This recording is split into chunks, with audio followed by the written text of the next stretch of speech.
మాజీ CM YS Jagan నేడు ఢిల్లీలో ధర్నా చేయనున్నారు. ఆంధ్రప్రదేశ్లో అరాచకకి నిరసనగా ఢిల్లీలో ధర్నా చేపట్టనున్నారు. ఢిల్లీలో వైసీపీ ఎంపీలు, ఎమ్మెల్యేలు, ఎమ్మెల్సీలతో కలిసి ధర్నా చేయనున్నారు.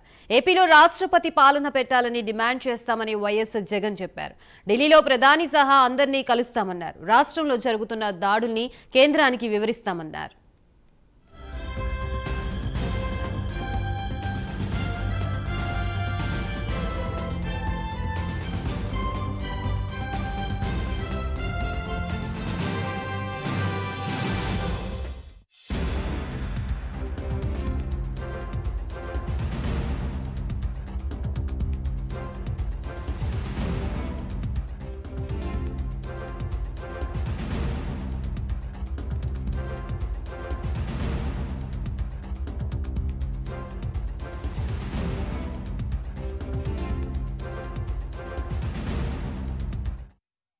45 రోజుల్లో దాదాపు 46 రాజకీయ హత్యలు, 300కి పైగా హత్యాయత్నాలు, టీడీపీ వేధింపులు భరించలేక 35 మంది ఆత్మహత్యలు చేసుకున్నారని, 560 చోట్ల ప్రైవేటు ఆస్తుల్ని ధ్వంసం చేశారని వైఎస్ జగన్ తెలిపారు. టీడీపీ అధికారంలోకి వచ్చిన తర్వాత రాష్ట్రంలో లా అండ్ ఆర్డర్ విఫలమైందని ఆరోపించారు.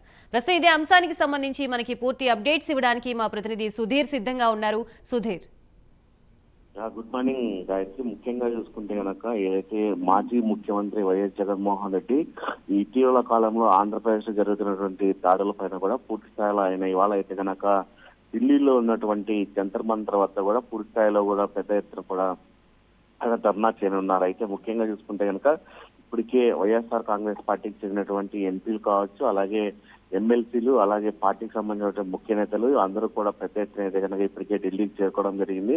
ఇవాళ ఉదయం 11 గంటల నుంచి అలాగే సాయంత్రం 5 గంటల వరకు కూడా మొత్తంగా ఈ ధర్నా కార్యక్రమం కూడా నిర్వహించినారు. అయితే ఈ ధర్నా కార్యక్రమంలో ముఖ్యంగా చూసుకుంటే కనుక ఏదైతే ఆంధ్రప్రదేశ్ లో చూసుకుంటే కనుక దాదాపుగా 45 రోజుల పాటు ప్రభుత్వం ఏర్పడిన నేపథ్యంలో కూడా మొత్తంగా చూసుకుంటే కనుక పెద్ద ఎత్తున కూడా హత్యలు, అలాగే ఆత్మహత్యలు, అలాగే గవర్నమెంట్ పెట్టినటువంటి ఇబ్బందుల వల్ల పూర్తిస్థాయిలో కొంతమంది ఆత్మహత్యలు కూడా చేసుకున్న నేపథ్యంలో, అలాగే కొన్ని చోట్ల చూసుకుంటే కనుక భూ ఆక్రమణలు, అలాగే కొన్ని విధ్వంసక ఘటనలు జరిగాయి. దీన్ని ముఖ్యంగా బేస్ చేసుకొని కూడా ఏదైతే మాజీ సీఎం అయినటువంటి వైఎస్ జగన్మోహన్ రెడ్డి ఇవాళ ఢిల్లీలో కూడా 11 గంటల నుంచి సాయంత్రం 5 గంటల వరకు కూడా మొత్తంగా ఆయన ధర్నా కార్యక్రమం నిర్వహించారు. అయితే ఈ ధర్నా కార్యక్రమంలో కూడా పెద్ద ఎత్తునగా కూడా వైఎస్ జగన్మోహన్ రెడ్డి, అలాగే ఎంపీలు, అలాగే ఎమ్మెల్యేలు అందరూ కూడా ప్రసంగించే అవకాశం ఉంది. దీని తర్వాత 5 గంటల ప్రాంతంలో కూడా ఏదైతే ఇక్కడ జరుగుతున్న దాడుల నేపథ్యంలో కూడా ఆయన కొంతమంది ముఖ్య నేతలను కూడా ఢిల్లీలో కలుసుకొని ఇక్కడ జరుగుతున్నటువంటి అవాంఛనీయ ఘటనలు పెద్ద ఎత్తున కూడా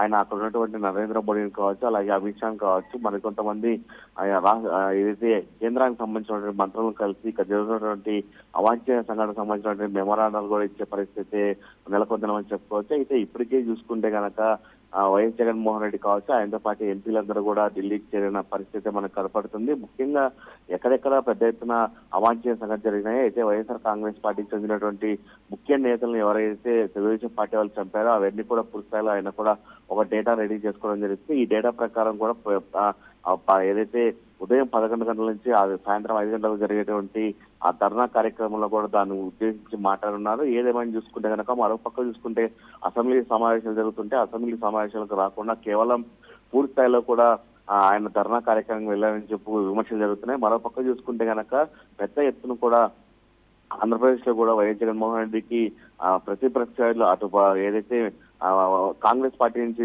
సొంత చెల్లైనటువంటి షర్మిల కూడా పూర్తి స్థాయిలో కూడా ఆనాడు అమ్మాయి చనిపోయినప్పుడు నువ్వు ఎందుకు ఢిల్లీలో ధర్నాలు చేయలేదు, ఈరోజు కేవలం నీ ఇష్టపూర్వకంగానే ఈ రోజు ధర్నాలు చేస్తున్నావు అని చెప్పి ఆమె కూడా మండిపడుతున్న పరిస్థితి అయితే నెలకొందని చెప్పుకోవచ్చు. అయితే ఏదేమని చూసుకుంటే కనుక ఇవాళ మాజీ ముఖ్యమంత్రి వైఎస్ జగన్మోహన్ రెడ్డి అయితే కనుక ఉదయం 11 గంటల నుంచి సాయంత్రం 5 గంటల వరకు కూడా జంతర్ మంతర్ వద్ద అయితే కనుక రాష్ట్రంలో జరుగుతున్న దాడుల పైన కూడా ఆయన పూర్తి స్థాయిలో పెద్ద ఎత్తున ధర్నా చేసేందుకు ఇప్పటికే ఏర్పాటు చేశారని చెప్పుకోవచ్చు. మరోపక్క చూసుకుంటే కనుక ఇప్పటికే ఢిల్లీ పోలీసులను కూడా పెద్ద ఎత్తున వాళ్ళైతే అనుమతి కోరిన పరిస్థితి అయితే ఉంది. అయితే ఇప్పటికే ఈ ప్రోగ్రాం జరిగిన అనంతరం కూడా ఎటువంటి వాళ్ళు ఇబ్బందులు తలపెడతారా దానిపైన కూడా పోలీసులు అయితే నిఘా పెట్టిన పరిస్థితి అయితే ఉంది.